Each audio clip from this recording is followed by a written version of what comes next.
Seja bem-vindo ao podcast Alimentação Saudável. O meu nome é Mafalda Rodrigues de Almeida, sou nutricionista, fundadora da Levit e autora de 3 livros de receitas.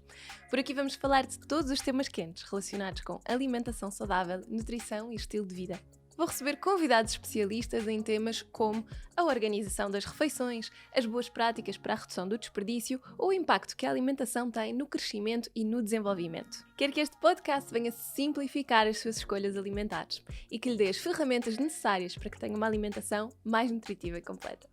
Olá e sejam muito bem-vindos a mais um episódio do nosso podcast. Hoje estou mais uma vez com um conjunto da Lanidor, escolhido pela Sofia do Healthy Project. Já sabem que a Sofia escolhe sempre aqui os looks para o podcast e eu agradeço imenso à Lanidor por ter colaborado connosco.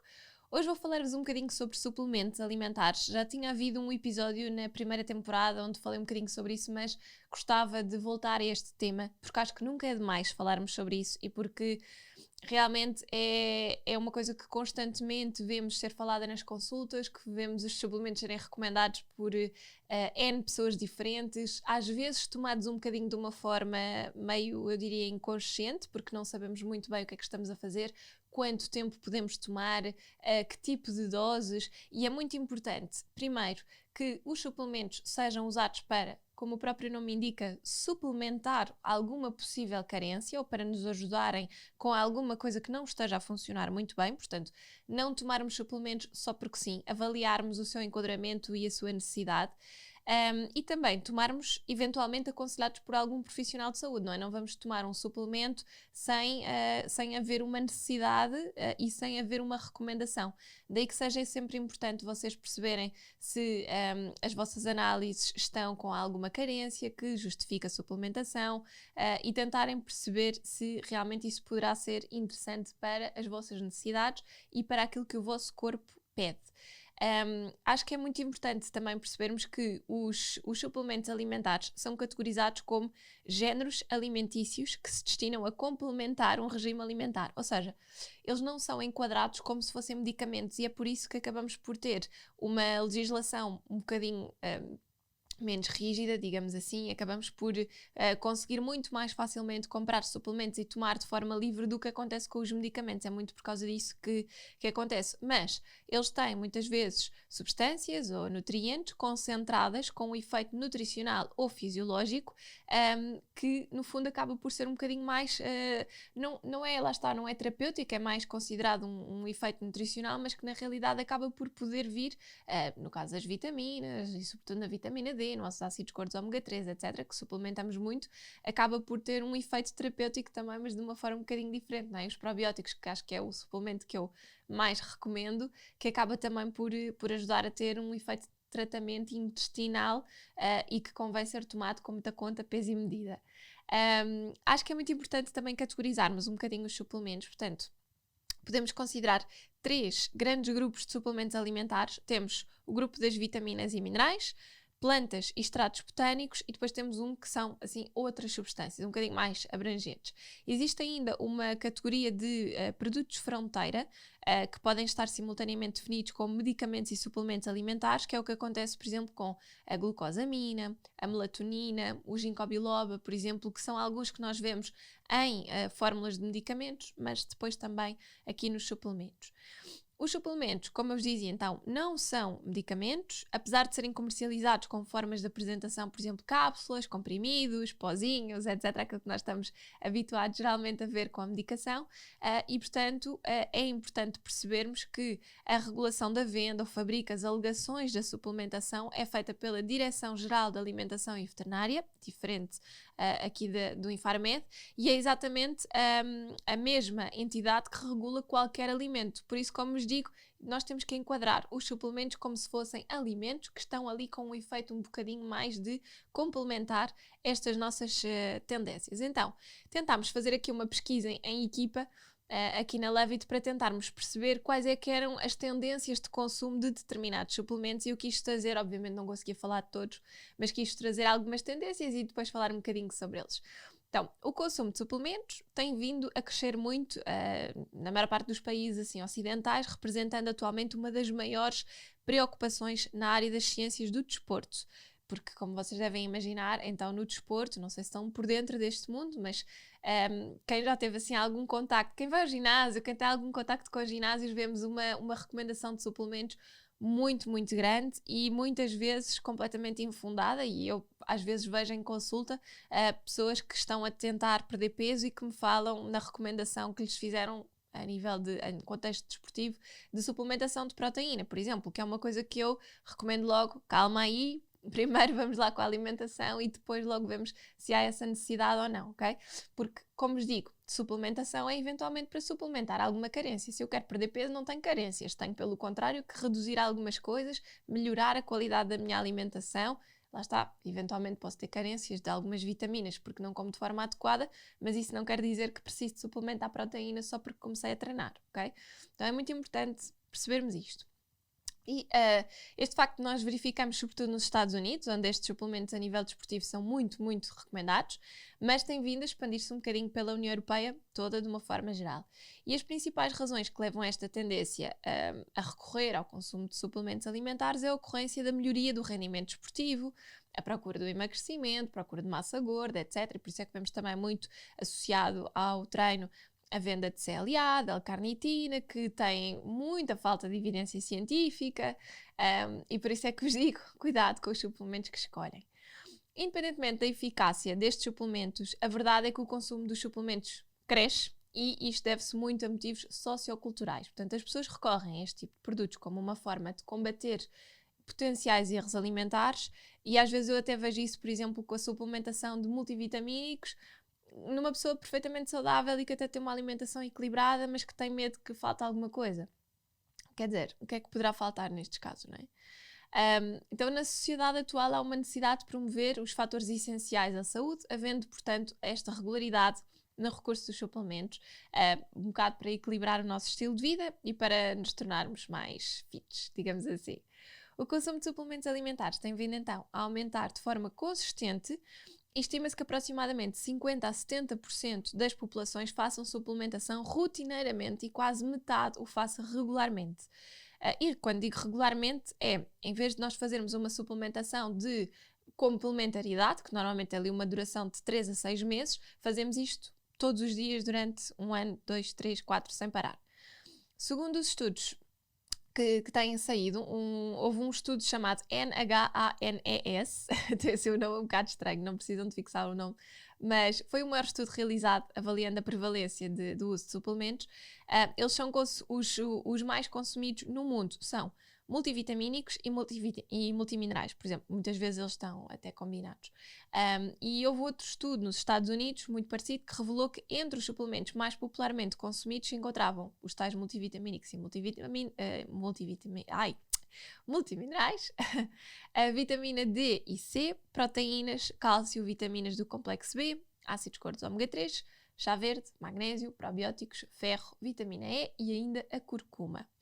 No que toca a suplementos alimentares para o emagrecimento, e a mim importa muito falar, apesar de nas minhas consultas eu não recomendar geralmente este tipo de suplementos, mas existem realmente muitos suplementos e muita oferta no mercado que prometem uma rápida perda de peso através do aumento do metabolismo energético ou lipídico, da indução da lipólise durante o exercício, da diminuição do apetite, da diminuição da absorção de gordura, da prevenção do ganho ponderal após a perda de peso, e até então para melhorar a performance desportiva e para a pessoa secar, digamos assim, mais rápido.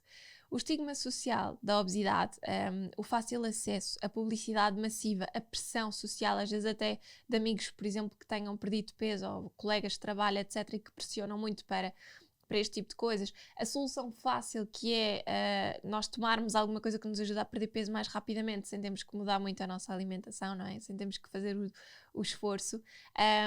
Alegada ausência de efeitos secundários, que é divulgada muito por estes produtores, a crença no produto milagroso, sem as tais exigências das alterações de estilo de vida, e a não necessidade de prescrição médica ou a orientação por um profissional de saúde são muitos dos motivos que levam à compra destes suplementos e realmente a nós recorrermos a algumas ajudas para emagrecer que sejam mais fáceis e mais rápidas.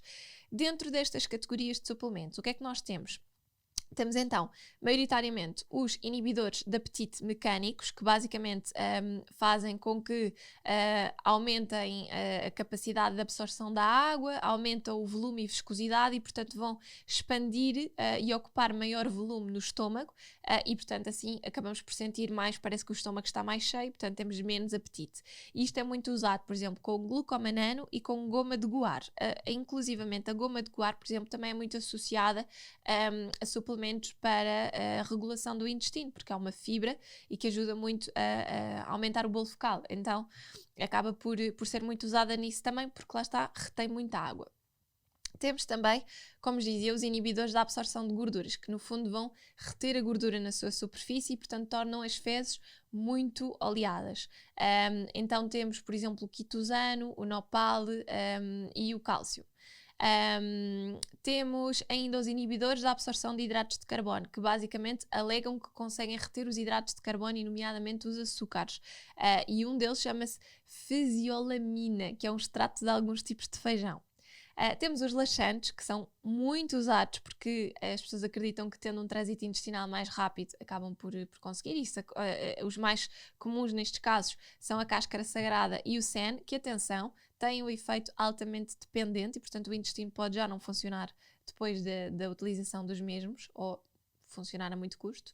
Temos os diuréticos ou drenantes, que dentro de todos estes suplementos até são assim os mais leves, porque promovem muito uma circulação sanguínea mais fácil, como é o caso da cavalinha, do dente de leão, o chá de pés de cereja, o chá verde, etc. E isso vemos não tanto em suplementos, mas muito até em chás, muitas pessoas que tomam, e isso não tem grande problema. Quando se torna um problema é quando nós tomamos drenantes constantemente e depois parece que a nossa circulação sanguínea não funciona da mesma forma e obviamente o nosso sistema renal também começa a entrar em algumas falências. Temos alguns calmantes ou antidepressivos que são muitas vezes usados por pessoas que têm ataques de fome emocional ou compulsão alimentar e neste caso estamos a falar de valeriana, passiflora, até o ipericão. E depois temos muito para aumento de metabolismo ou para a oxidação da gordura, que são dos mais perigosos e com mais efeitos adversos, porque podem interferir com o nosso ritmo cardíaco, com a função hepática, etc. A cafeína, o guaraná, a L-carnitina e a sineferina. Okay? Atentem nestes nomes. Então, a L-carnitina, muito importante, vou-vos já dizer, não é promissora relativamente à perda de peso. Porquê? Primeiro porque é um composto que é produzido no corpo a partir da lisina e da metionina, ou seja, nós já temos L-carnitina no nosso organismo. Portanto, pode ser acetilado para produzir a tal acetil-L-carnitina, que é semelhante, mas que vai atravessar a barreira hematoencefálica com mais eficiência. E a L-carnitina é mais conhecida pelo seu envolvimento na oxidação mitocondrial de ácidos gordos de cadeia longa, ou seja, isto traduzido por miúdos significa que a L-carnitina é como se fosse um carrinho que leva as células de gordura ou moléculas de gordura para dentro da célula muscular para que durante um treino, por exemplo, nós estejamos a utilizar gordura como fonte de energia. A nível de emagrecimento, a suplementação de L-carnitina poderia eventualmente ajudar na redução da fadiga e isso levar a um aumento da capacidade de atividade física, treinar mais tempo, a treinar com mais força, uma vez que é indispensável na translocação de acetilcoenzima A, derivado aqui do metabolismo de ácidos gordos. Em relação ao seu efeito direto na perda de peso, os dados são menos consistentes, visto que não há estudos relevantes que analisem esta relação e que comprovem o efeito positivo em relação à perda de peso e à diminuição da massa gorda corporal, e conclui-se que existe uma necessidade de muitos mais estudos para perceber se a L-carnitina, que é das coisas mais vendidas para perda de massa gorda, se realmente funciona. Especialmente em humanos, porque já foram feitos muitos estudos, mas em modelos animais e não em humanos. E, portanto, a recomendação destes suplementos com a finalidade específica de emagrecimento tem que ser evitada e tem que ser olhada com sentido crítico, ok? O que funciona para o emagrecimento é comer bem, mudar o estilo de vida, dormir bem, equilibrarmos o nosso corpo, gerirmos o stress, não é propriamente o tomar L-carnitina sempre que vamos treinar. Depois também gostava de vos falar dos termogénicos, porque fala-se imenso neste tipo de suplementos para a perda de peso, etc. E eu gostava de vos falar um bocadinho de alguns. Então, a maioria dos suplementos alimentares termogénicos alegam que promovem a perda de peso ou de gordura corporal através do aumento do metabolismo energético ou lipídico, da indução da lipólise durante o exercício, portanto, utilização de massa gorda durante o treino, diminuição de apetite, diminuição da absorção de gordura e ainda a prevenção do ganho ponderal após uma perda de peso, ou seja, de voltarmos a recuperar o peso perdido depois de termos feito uma dieta. Podem ser constituídos por um único composto ou por um conjunto de várias coisas, cada um com o seu mecanismo de ação distinto. E dada uma grande falta de estudos que avaliam a eficácia e a segurança, os seus possíveis efeitos secundários ou até reações adversas constituem uma preocupação grande de saúde pública. Ainda assim, são muitos os suplementos que estão disponíveis no mercado e que alegam ter efeitos termogénicos, contendo sinefrina, ou cafeína, ou guaraná, ou erva mate, café verde, cetonas de framboesa, beta-glucanos, extrato de feijão branco, Garcinia camboja, muitos outros. Portanto, muita atenção. Se quiserem tomar um termogénico, devem sempre fazê-lo sob supervisão de um profissional de saúde, porque vocês podem ter um metabolismo que seja muito propício a doenças cardiovasculares, a um corpo que tenha essa tendência, e qualquer um destes termogénicos pode ter efeitos muito adversos. Já para não falar de problemas de fígado, problemas de desequilíbrios hormonais, etc. Ok? Portanto, atenção aos termogénicos. A sinefrina também. Para muitas pessoas isto até pode ser assim um nome novo, mas basicamente a sinefrina também é muito usada aqui para suplementação de perda de peso, e quando é administrada por via oral, portanto, cápsulas, comprimidos, etc., ela é rapidamente absorvida e tem uma biodisponibilidade de cerca de 22%, portanto relativamente até baixa. Após a ingestão e a absorção, ela vai sofrer uma oxidação, vai produzir um principal metabolito, que é um ácido, e espécies reativas de oxigênio. Portanto, vai ocorrer um aumento do dispêndio energético através do aumento da lipólise e também é usado como supressor de apetite. Ou seja, nós até conseguimos acelerar um bocadinho o nosso metabolismo com a sinefrina, mas há poucos ensaios clínicos com metodologias que sejam realmente consistentes, ou seja, muitas vezes eles têm resultados que são inconclusivos relativamente ao efeito da sinefrina para perder peso. E, no que toca a efeitos adversos, muitas das pessoas que, no fundo, que já tomaram, reportaram dores no peito, ansiedade, aumento da tensão arterial e aumento da frequência cardíaca, portanto, está completamente contraindicado para pessoas que possam ter problemas desta ordem, ok? Creatina, outro dos suplementos que é muito usado quando se fala em perdas de peso associadas aqui a treinos e quando estamos dentro deste mundo. Portanto, basicamente a creatina é obtida através de um aminoácido sintetizado a partir de glicina, arginina e metionina. A síntese de creatina vai ocorrer nos rins, no fígado e no pâncreas, e após a sua produção ela vai ser transportada para o músculo, para o cérebro e para o coração. A creatina também se encontra presente normalmente na nossa alimentação. Há vários alimentos que são fontes de creatina, sobretudo carne e peixe. Para pessoas que são vegetarianas até têm uma alimentação muito pouco rica em creatina. Mas há muitos estudos que revelam que indivíduos que tomam suplementos alimentares de creatina têm melhorias nos níveis de colesterol. Este suplemento também pode ser útil no tratamento de doenças como atrofia muscular, por exemplo, pessoas que estão acamadas, pessoas que estiveram em coma durante muito tempo e há uma grande perda de massa muscular, etc. Aí pode realmente ajudar. Mas o consumo de creatina ajuda a combater a fadiga muscular, o que por sua vez pode originar uma maior predisposição para a prática do exercício físico e, consequentemente, pode nos ajudar a sermos mais ativos e a conseguirmos perder peso. Mas não tem uma relação direta com a perda de peso, ok? A relação é absolutamente indireta, simplesmente nos vai ajudar a termos mais energia e mais força para continuarmos a treinar. No que toca à cafeína, quando ela é consumida na forma de suplemento, a vantagem é que é possível controlar a quantidade exata que estamos a ingerir, enquanto que se for consumido já na forma de café, mais convencional, não é? O teor de cafeína pode ser muito variável. A cafeína é uma substância que é rapidamente absorvida no intestino e termina, no fundo, 45 a 60 minutos após a sua ingestão oral, atingindo aqui a sua concentração máxima no sangue e possui uma semivida de cerca de 5 horas, ou seja, ela consegue dar-nos energia durante mais ou menos 5, 6 horas, se contarmos este tempo de absorção. A ingestão de cafeína é considerada segura, mas as doses tóxicas necessitam de elevadas quantidades de cafeínas, portanto, para considerarmos uma dose que seja um risco para o corpo, tinha que ser uma grande dose em suplementos, ou através realmente de ingestão de muitos cafés, ou de café, chá verde, chá preto, etc. Mas raramente nós encontramos casos de intoxicação por cafeína. Agora, não podemos dizer que a cafeína seja propriamente um suplemento para perder peso. Pode ser um suplemento para nos dar mais energia e lá está, como na creatina, portanto permite-nos termos maior capacidade de resposta para o treino, mas não propriamente para a perda de peso. Okay? Agora, CLA, outro daqueles que são muito badalados no mundo da perda de peso e que provavelmente vocês já tentaram procurar suplementos para emagrecer, já se cruzaram com o CLA. No fundo, CLA é uma sigla para ácido linoleico conjugado e corresponde a uma mistura de isómeros posicionais e geométricos do ácido linoleico, falando assim de forma mais técnica. As evidências em seres humanos são atualmente muito ambíguas quando se afirma que a suplementação de CLA tem um efeito significativo sobre a composição corporal no geral. Ou seja, parece que o CLA pode ajudar a reduzir a massa gorda e o diâmetro abdominal em humanos, mas tem um efeito mínimo sobre o índice de massa corporal, ou seja, a proporção do nosso peso para a altura e no peso. Portanto, até pode ajudar a reduzir um bocadinho a massa gorda, mas não se refere efeito sobre o peso em si.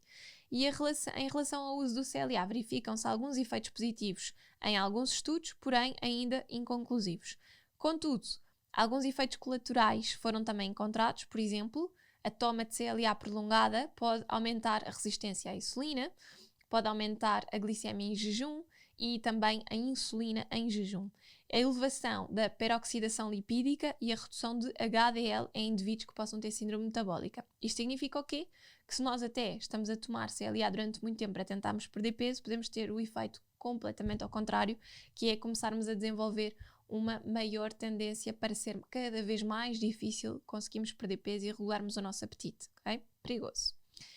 Depois temos ainda o 5-HTP, que é um aminoácido sintetizado a partir do triptofano, em que há estudos que fundamentam o uso de 5-HTP para a redução da ingestão de alimentos e, consequentemente, do peso corporal, principalmente devido à sua capacidade de atuar como um precursor na síntese de serotonina, aumentando basicamente os níveis no sistema nervoso central, o que faz com que nós nos sintamos melhor e, portanto, não temos tanto aquela questão da fome emocional e da compulsão. Os possíveis efeitos adversos são maioritariamente gastrointestinais, nomeadamente náuseas, diarreia, vômitos, e geralmente acontecem de forma moderada e muitas vezes diminuem ou desaparecem quando a dose a dose estável é alcançada.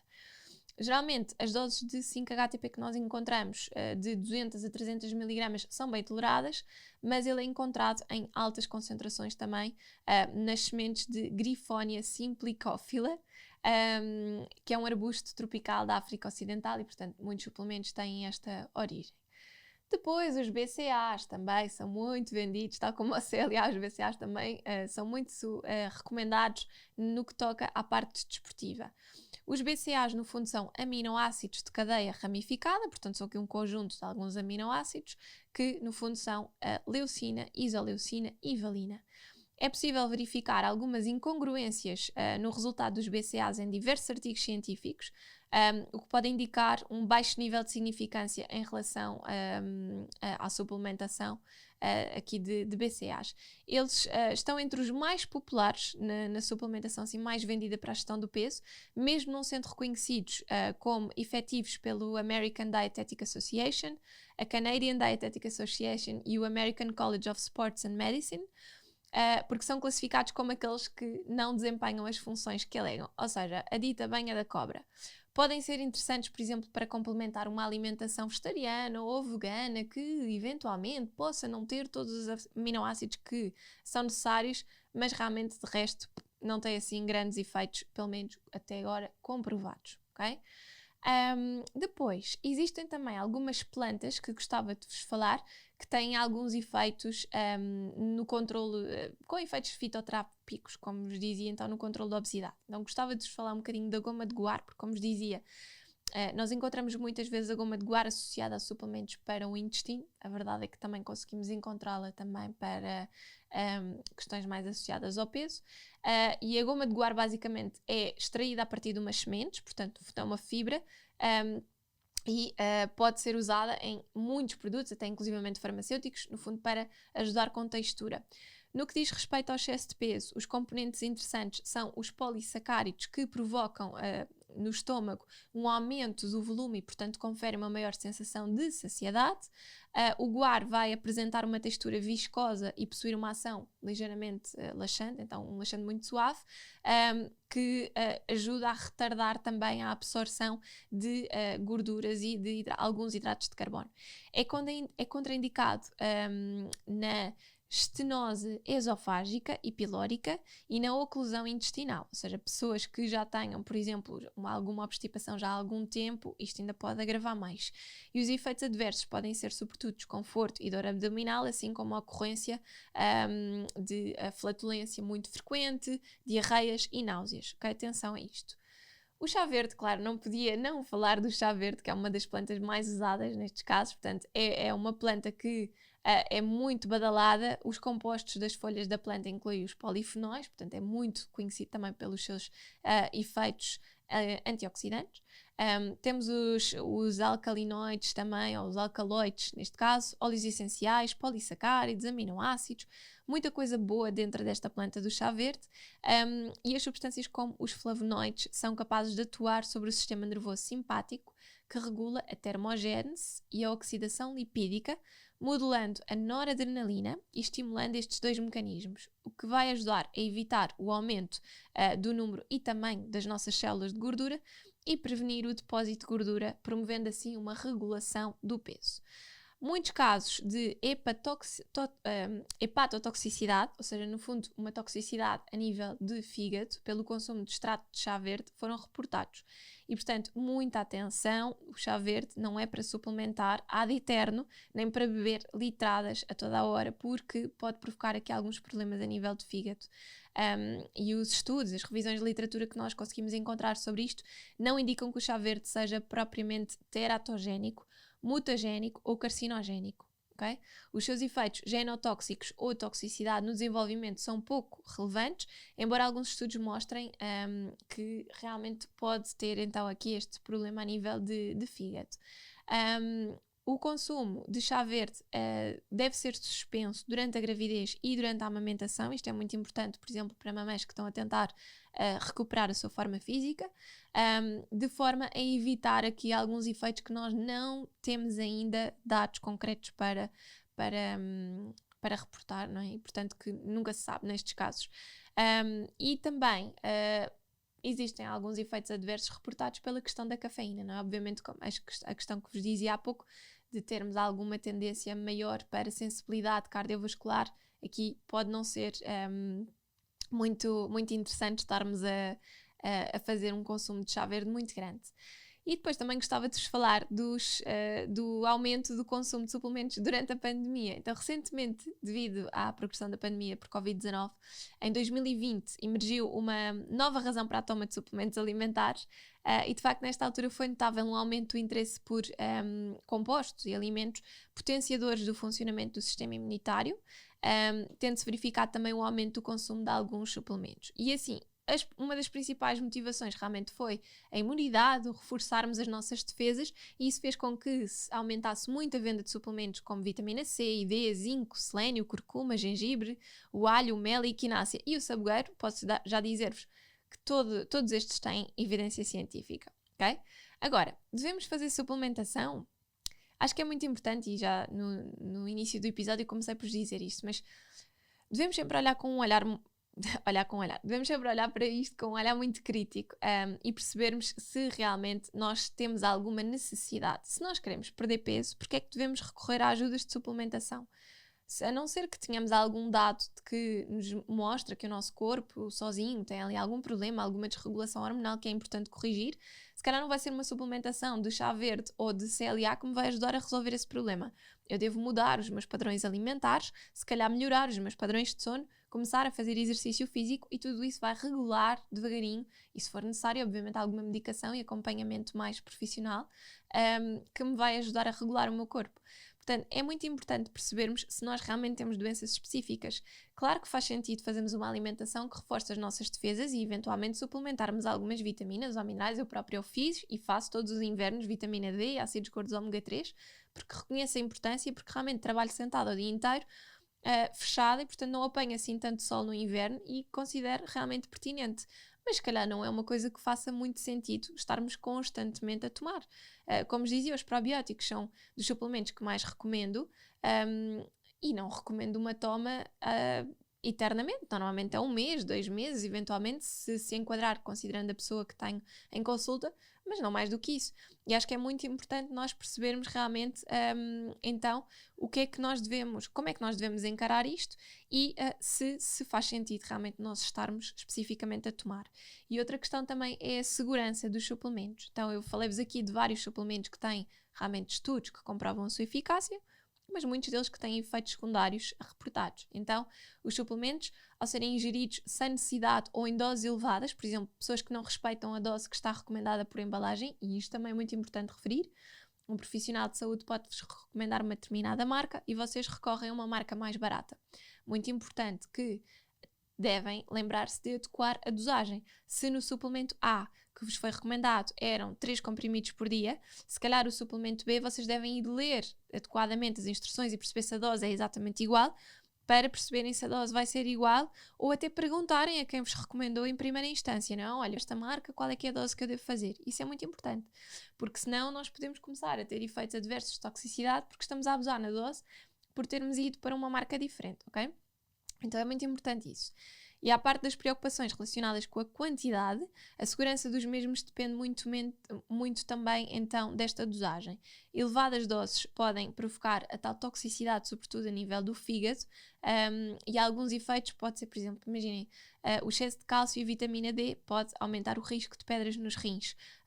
Doses muito elevadas de vitamina E podem aumentar aqui o risco de AVC. Uma dose muito elevada de chá verde pode então provocar aqui uma grande toxicidade no fígado, como já vos tinha dito. E também é muito importante pensarmos nas possíveis interações que podem ocorrer. Por exemplo, a vitamina K pode reduzir a capacidade de atuação de anticoagulantes que nós estejamos a tomar a nível de medicação. A erva de São João pode acelerar a decomposição de alguns medicamentos, reduzindo a sua eficácia, e há até muitos muitos suplementos alimentares que interferem, por exemplo, com o efeito da pílula. Então, isto são tudo coisas que nós devemos lembrar-nos e pensar, e agora, por exemplo, lembrei-me aqui do carvão vegetal, que tem esta capacidade quase de esponjinha no intestino, e essa esponjinha também significa que absorve muitos outros componentes. Então, tomar carvão vegetal, por exemplo, sempre desfasado de qualquer outra medicação ou suplemento, é muito importante. E depois não se esqueçam de que há muitos suplementos que devem ser tomados em alturas específicas, daí a dose ter a ver também com o momento do dia. Por exemplo, vitamina D, ácidos gordos ômega 3, etc., têm uma capacidade de absorção muito melhor se forem consumidos durante uma refeição que tenha gordura, que no fundo serve de veículo para melhorarmos a capacidade de absorção. Isto acontece com vitaminas, com minerais. Há minerais que não se compatibilizam uns com os outros e, portanto, os multivitamínicos, por exemplo, já são formulados para eles terem doses que acabam por não ter esse efeito competitivo. Portanto, é muito importante termos essa atenção. Então, resumidamente, o que é que nós podemos ter para melhorar a nossa experiência com a suplementação alimentar? Primeiro, avaliar realmente se nós precisamos de fazer essa suplementação e, se sim, o que é que nós devemos fazer especificamente e durante quanto tempo. Pedir o aconselhamento a um profissional de saúde, nomeadamente quanto à dose, à duração da toma, para evitarmos riscos e para percebermos se a medicação que nós tomamos é compatível com aquela suplementação ou se os nossos problemas de saúde também são compatíveis com aquela suplementação. Depois, informarmos o profissional de saúde quanto aos medicamentos ou suplementos que estamos a fazer e, muito importante, as marcas, as dosagens, para se perceber a origem e também a tal biodisponibilidade. Ou seja, às vezes estamos a escolher uma marca mais barata, mas que pode ter uma biodisponibilidade muito pequena. Portanto, teríamos que tomar uma dose muito maior para ter os mesmos efeitos de uma outra marca, por exemplo. E isto é tudo muito importante, vocês informarem a pessoa que vos acompanha. E também é importante ter a consideração a forma ativa que está no suplemento, por causa então desta interação. Perceber, por exemplo, uma pessoa que seja vegan, se calhar não vai querer estar a suplementar um produto que tenha origem no estômago de boi, por exemplo, pensando na questão das enzimas digestivas, não é? Então isso também é muito importante, adequarmos a suplementação a quem está à nossa frente e pensarmos se aquele produto pode ser adequado a nós ou não. Okay? Eu espero que vos tenha ajudado um bocadinho a se calhar relativizar o uso de alguns suplementos ou a serem um bocadinho mais conscientes. Atenção que os suplementos alimentares podem ser espetaculares, já vos disse, recomendo alguns, eu própria faço suplementação. Acho que devemos ser muito críticos quanto a soluções milagrosas, a coisas que nos prometem 2 para amanhã perdermos o peso de um braço, e é muito importante percebermos que a suplementação tem que ser feita com muita conta, peso e medida, com muito juizinho e de preferência com o aconselhamento de algum profissional de saúde, ok?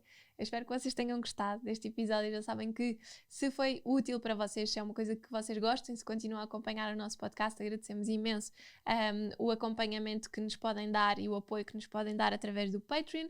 E nós, em retorno, damos todas as sextas-feiras 2 planos semanais de receitas, um vegetariano e outro com carne e peixe, para terem sempre ideias para colocarem em prática receitas saborosas, divertidas e nutritivas. Obrigada, até para a semana.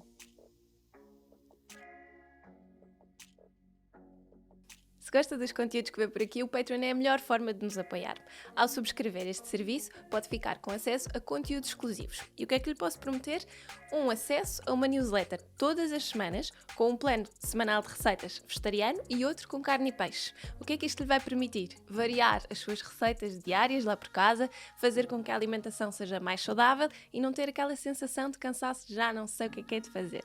Assim vai ter sempre ideias e até temos algumas sugestões de snacks e pequenos almoços que podem incorporar no seu dia-a-dia. Além disso, damos a oportunidade aos patronos de terem acesso exclusivo e antecipado aos nossos convidados e de poderem também colocar as suas dúvidas e as suas perguntas. E vamos ainda publicar todos os meses conteúdo exclusivo para os patronos sobre os temas que temos falado por aqui e ainda algumas perguntas e respectivas respostas que os nossos convidados dão e que são apenas exclusivas para quem subscreve o Patreon. Obrigada!